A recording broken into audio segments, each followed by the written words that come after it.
సాయి కృష్ణ అదృశ్యం కేసులో 3 కీలకమైన అంశాలు బయటపడినాయి. ఈ కేసులో ఆల్రెడీ నాగరాజుని అరెస్ట్ చేశారు.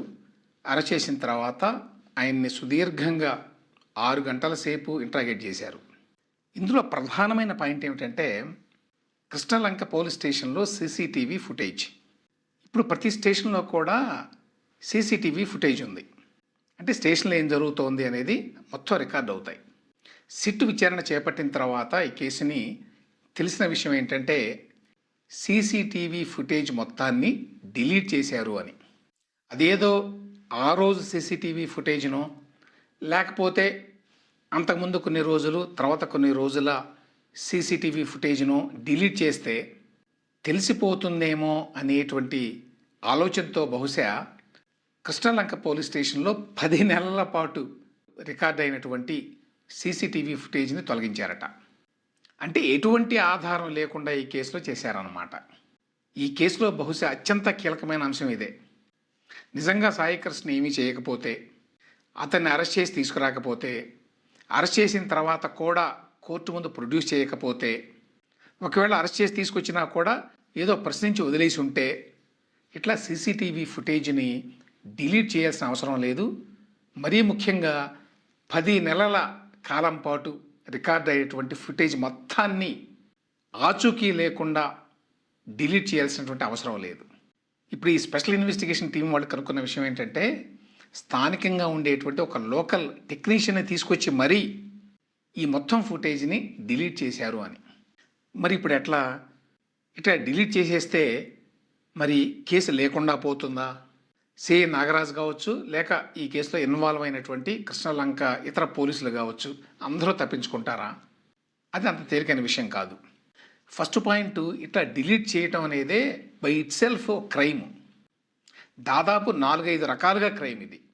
ఒకటి డిస్ట్రక్షన్ ఆఫ్ ఎవిడెన్స్, సాక్ష్యాధారాలను మాయం చేయడం, అదొక నేరం. ఎలక్ట్రానిక్ రికార్డ్స్ని ట్యాంపర్ చేయడం, అదొక నేరం. న్యాయ ప్రక్రియని తప్పుదోవ పట్టించటం, అబ్స్ట్రక్షన్ ఆఫ్ జస్టిస్ అంటారు, దాని కింద కూడా వస్తుంది. అది కాకుండా violation of supreme court guide lines, దీనికి సంబంధించి సుప్రీంకోర్టు వారు కొన్ని మార్గదర్శకాలను ఇచ్చారు. ఇప్పుడు వీళ్ళు చేసిన పని ఈ విధంగా ఎవిడెన్స్ని డిస్ట్రాయ్ చేయటం అనేది దాన్ని వైలేట్ చేయడం కూడా. సో ఈ విధంగా సీసీటీవీ ఫుటేజ్ని తీసేశారు కాబట్టి, తొలగించారు కాబట్టి, డిలీట్ చేశారు కాబట్టి ఇంకా కేసు నుంచి బయటపడతారు అని చెప్పి అనుకోవడానికి లేదు. ఒకటి అదే పెద్ద నేరం, ఆ విధంగా డిస్ట్రాయ్ చేశారు అనే దాన్ని ప్రూవ్ చేస్తే ఇప్పుడు సిట్ కనుక ఆ కేసే ఒక పెద్ద నేరం అయి కూర్చుంటుంది. తర్వాత ఈ డిలీటెడ్ సీసీటీవీ ఫుటేజ్ని మళ్ళీ రికవర్ చేయొచ్చా? ఇవాళ ఉన్నటువంటి టెక్నాలజీతో ఇది సాధ్యమే. ఏ రకంగా చేశారు, ఏ రకమైన పద్ధతులను అవలంబించారు, డిలీట్ చేసిన తర్వాత మళ్ళీ ఓవర్ రైట్ చేశారా దాన్ని, ఇట్లా చాలా విషయాలను బట్టి రికవర్ చేయగలరా లేదా అనే విషయం ఆధారపడి ఉంటుంది. ఆ తర్వాత మరి ఆంధ్రప్రదేశ్లో ఉన్న పోలీస్ స్టేషన్లన్నీ ఇండిపెండెంట్గా సీసీటీవీ ఫుటేజ్ని రికార్డ్ చేస్తాయా, లేక ఈ ఫుటేజ్ అంతా కూడా క్లౌడ్లోకి వెళ్తుందా? క్లౌడ్లోకి కనుక వెళితే అక్కడ ఉంటుంది, ఇక్కడ డిస్ట్రాయ్ చేసిన. సో ఆ వివరాలన్నీ కూడా బయటికి రావాలి.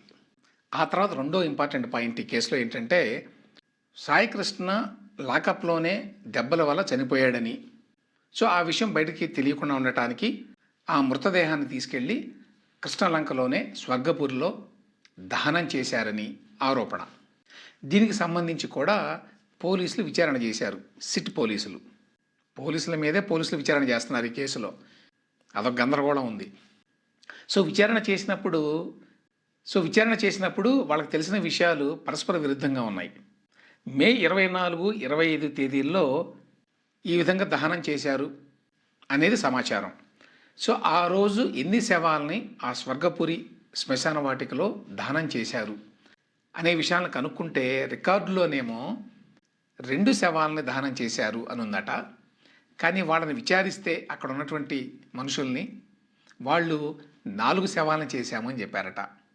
అందులో 2 శవాలని 6 గంటల తర్వాత చేశామని చెప్పారట. మామూలుగా నిబంధనల ప్రకారం అయితే 6 గంటల తర్వాత చెయ్యరు. ఎందుకు చేశారు మరి అంటే స్థానికంగా ఉండేటువంటి శానిటరీ ఇన్స్పెక్టర్ గారు ఫోన్ చేసి చెప్పారు, అందుకని చేశాము అని చెప్పారట. సో అదొక గందరగోళం ఇంకా మిగిలే ఉంది. లెక్కలో రాయకుండా దానం చేసినటువంటి శవాలు ఎవరివి అనేది కనుక్కోవాలి.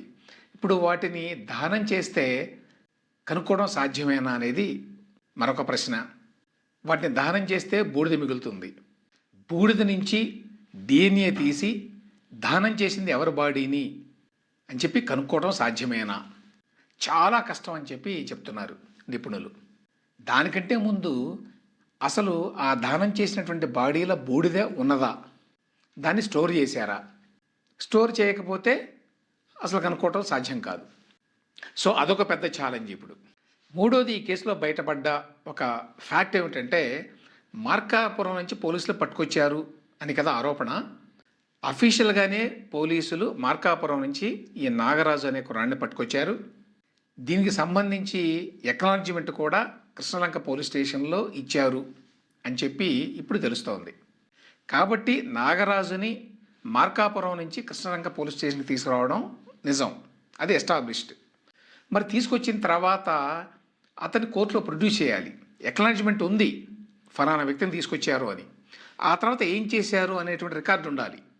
ప్రశ్నించి వదిలేసామనన్నా ఉండాలి, లేదు మేము అదుపులోకి తీసుకున్నాం, అరెస్ట్ చేసాం, కోర్టులో ప్రొడ్యూస్ చేసాం అని అన్నా ఉండాలి. ఇవేవీ లేవు ఇప్పుడు. కాబట్టి ఏం చేశారు అనేది సిఐ నాగరాజు గారు చెప్పాలి. కానీ ఆయన ఏమీ చెప్పలేదు. 6 గంటల సేపు ఇంట్రాగేట్ చేసిన అని చెప్పి ఇవాళ అన్ని పత్రికల్లో వార్తలు వచ్చినాయి. కానీ ఆయన ఒక్కడే కాదు కదా చేసేది. ఆ పోలీస్ స్టేషన్లో ఇంకా చాలామంది ఉంటారు. ఎస్ఐలు ఉంటారు, కానిస్టేబుల్లు ఉంటారు, రైటర్లు ఉంటారు.